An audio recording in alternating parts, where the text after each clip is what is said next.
አቃተኝ። እኔና አንተ ነገር እዚህ ጋር አብቅቶለታል። ደግሞ ይሄ ርካሽ ስጦታን ይዘልኝ ከህይወት ይውጣ። እባክሽ አንድ እድል ስጭኝና ላስረዳሽ። ታሰደኝ። የጓደኞቼ ፍቅረኞች መኪና ይገዙላችኋል። አንተ ጭራሽ ያለህን መኪና አሽጣ ከኔም በእግሬ ታስኬደኛለህ። ጥሩ ስራ ነበረክ። አሁን ግን የለበስከውን እንኳን ተመልከት። ለኔ እኮ ጭራሽ ነው የማትመጥነኝ። ይሄው ያቸው ጥሩ መኪና ነው። አንዴ ስልክ ነው። እሺ ሄሎ እናቴ በህይወትና በሞት መካከል ሆና ሆስፒታል ገብታለች። አንተ ግን ካጠገብ የለህም። ዛሬ መጥቼ አያታለሁ። ስላልተመቻቸልኝ እኮ ነው።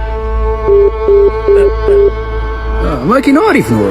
እንዳይበልጥ ተስማማ። ቆንጆ መኪና ነው።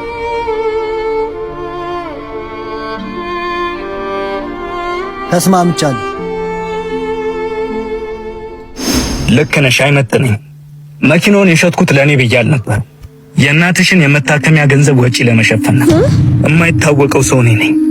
እንዳትጨናነቂ ብዬ ነበር የደበኩት። መውደድ ደግሞ ቁሳቁስ መስሎሽ ከተሰማሽ ተሳስተሻል።